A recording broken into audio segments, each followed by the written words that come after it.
안녕하세요. 자타공인 경매 찐 참풀입니다. 오늘의 주제는 송달입니다. 자, 송달은 법원에서 소송 서류, 이런 서류를 상대방에게 전달하는 것을 송달이라 합니다.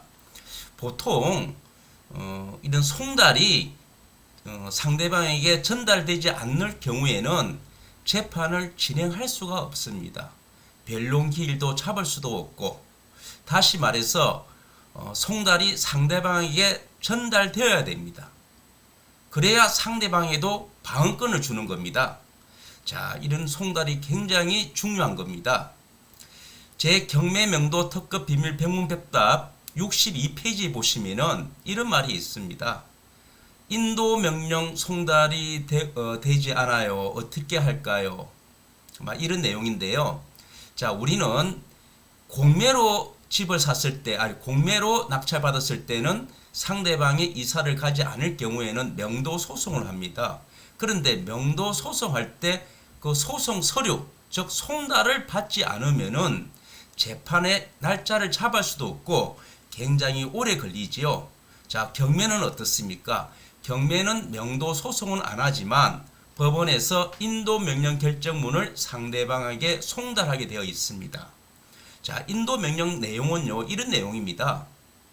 누구누구는 별지 부동산, 지금 살고 있는 이 집 아니면은 경매로 낙찰된 이 집을 또 이 부동산을 누구누구에게 인도하라는 법원의 결정문입니다. 이 결정문을 법원에서 보내는 이 서류를 상대방에서 받아야만이 인도 명령 받아야만이 강제 집행을 할 수가 있습니다. 즉 받지 않는 경우에는 강제 집행을 할 수가 없습니다.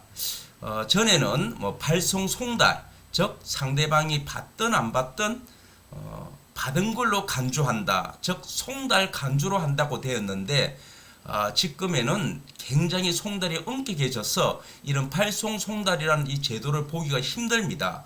그러면은 나중에 공시송달까지 가야 되는데 상당한 시간이 걸리고 조금 절차가 까다로워집니다.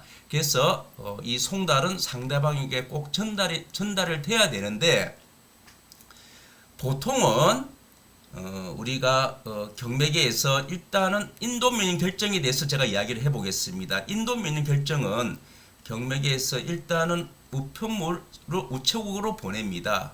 그리고 우리 우체국 아저씨가 낮에 가가지고 갖다 주러 가는 거지요. 근데 보통 상대방도 일하러 나가기 때문에 주간에는 없는 경우도 있을 수가 있습니다. 그래서 폐문이 문이 잠겨 있다는 겁니다.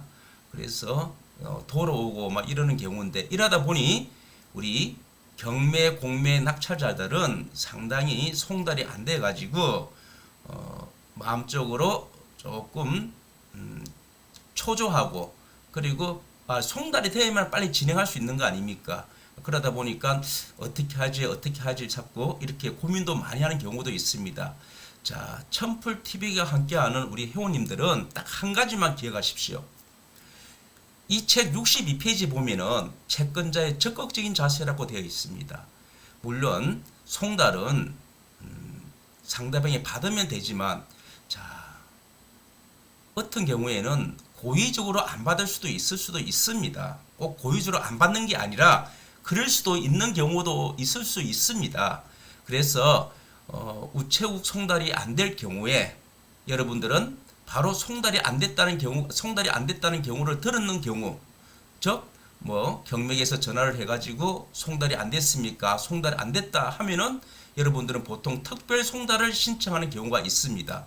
물론 경매에서도 특별 송달을 신청하라 하고, 또 일반 우리가 소위 말하는 민사 소송을 할 때도 명도 소송할 때도 재판부에서 우리 담당 직원이 특별 송달 신청을 권유할 수도 있고, 또 그렇게 하라고 본인들이 또 그렇게 할 수도 있습니다.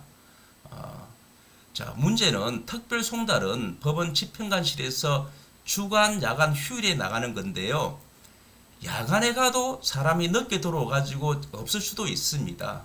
휴일날 가도 없을 수도 있고요. 그래서 제가 말씀드리고 싶은 것은 조금 채권자가 이 송달만큼은 자기가 적극적인 자세로 나서야 됩니다. 그래야 송달도 빨리 되고 빨리 되면서 인도명령 결정도 빨리 신청해가지고 빨리 집행을 절차를 빨리 진행할 수도 있고 명도 소송도 소장 부분이 접수가 상대방이 받음으로써 기일 날짜도 빨리 잡힐 수도 있습니다. 자, 그래서 여러분들이 송달만큼은 그냥 나 몰라라 하지 마시고 본인이 직접 한다는 생각으로 자, 우편물 송달이 우체국 송달이 안 될 경우에는 특별 송달을 신청하라 하셨죠. 자, 특별 송달 신청하면서 이런 경우가 있습니다. 한 번씩 보면요, 채권자들이 또는 낙찰자들이 동행을 요청을 하는 경우가 있습니다. 자, 담당자한테 동행을 요청합니다. 며칠 날 몇 시에 같이 가도록 합시다. 이런 동행이 요청하면은 뭐 송달하는 사람들은 거의 다른 큰 이유가 없는 이상은 그 동행을 같이 가야 됩니다. 같이 가야 되는데 왜냐하면은 송달 받을 사람이 본인이 아니라고 할 수도 있거든요. 본인이 맞으면서. 그렇지만 송달을 전해주는 직원은 그 사람이 송달 담당자가 되고 상대방 송달 받을 자가 인도 명령 결정문에 나와 있는 피신청인 또는 명도 소송에 나와 있는 채무자 뭐 이런 사람이란 것을 모르니까 그래서 이런 사람 없다 안 산다면 돌아올 수도 있습니다. 자, 그래서 보통 동행을 요청하는데 저는 한번 이런 경우가 있었습니다. 한 번은 동행을 요청해서 한번 갔습니다.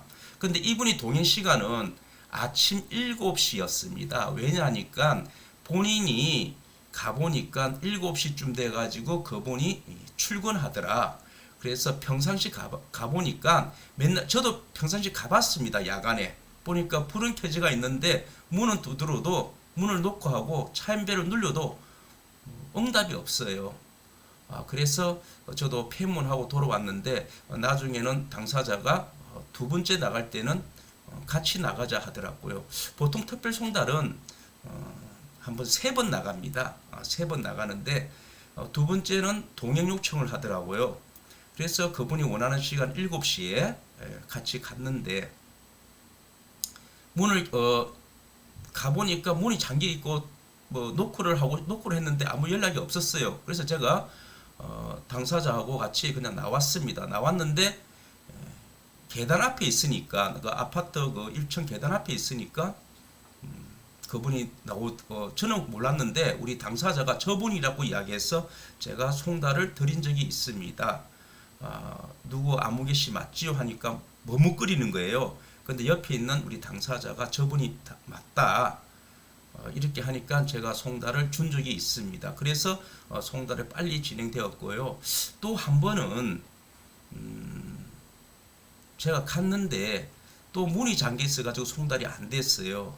그래서 동행 신청이 들어와가지고 다시 갔는데 그분 또 그때는 불이 켜지가 있어가지고 조금 문을 놓고 했는데 법원에서 이런 송달을 가져왔다고 하니까 본인이 아니라고 이런 이야기를 했어요. 그래서 본인이 나오면서 이분은 안 산다고 이러는데 동의했던 우리 채권자가 저분 맞다고 저분 맞다.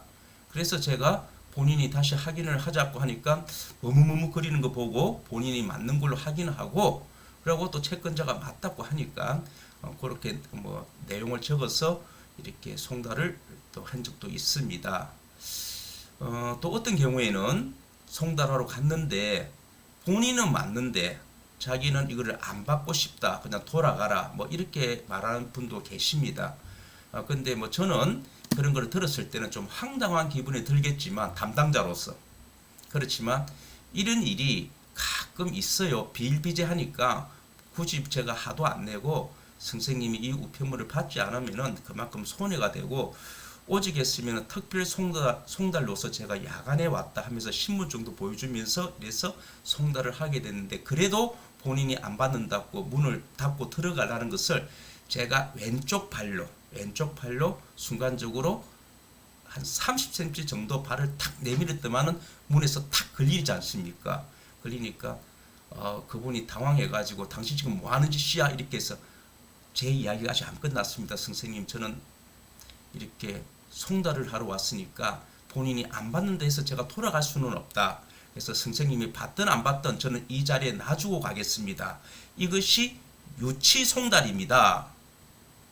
그래서 저는 그렇게 이야기를 하고 송달을 하고 송달 보고서에 매달 며칠 몇 시경 이분이 이런 식으로 이야기했어. 저는 유치 송달했다는 식으로 알리면서 송달을 문틈 안에 현관문 안에 탁 던지놓고 그 송달은 바닥에 떨어졌지요. 그리고 저는 돌아왔습니다. 그리고 그분이 그 송달 들고 저보고 가져가라고 이렇게 때 저는 그냥 돌아왔어요. 이것이 유치 송달입니다. 그래서 여러분들도 제 교재 62페이지에 보시면은 인도 명령 송달이 안 되고 있어요. 안 되고 있대서 가만히 있지 마시고 제 책을 보십시오. 제 책은 실전에서 일어난 이야기를 적어놨습니다. 채권자의 적극적인 자세.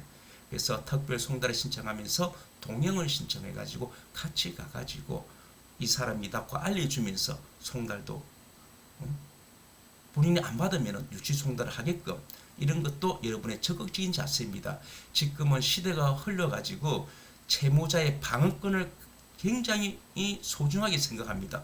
저 역시도 그렇게 생각합니다. 채무자가 방어권을 줘야 됩니다. 발송송달 물론 옛날에는 발송송달을 해가지고 발송송달에 아까 제가 말씀하신 대로 송달 간주 받든 안 받든 너는 송달 받은 거다. 왜? 경매가 진행되면서 이 집이 낙찰되었고 팔렸다는 것은 너도 알고 있을 것이다. 이런 예상을 했기 때문에 송달 받든 안 받든 송달 간주로 많이 했습니다. 그러나 지금은 조금 이런 것이 굉장히 엄격해진 걸로 알고 있습니다. 그래서 상대방이 송달을 받아야 되기 때문에 무조건 법원에서 가겠지 하고 기다리지 마시고 딱 이 한 번만 송달만큼은 여러분이 적극적인 자세로 하시고 조금 더 궁금하시면은 62페이지를 한 번 더 읽어보시고 그리고 더 궁금하시면은 댓글을 달아주시면은 제가 답변하도록 하겠습니다. 이상입니다. 여기까지입니다.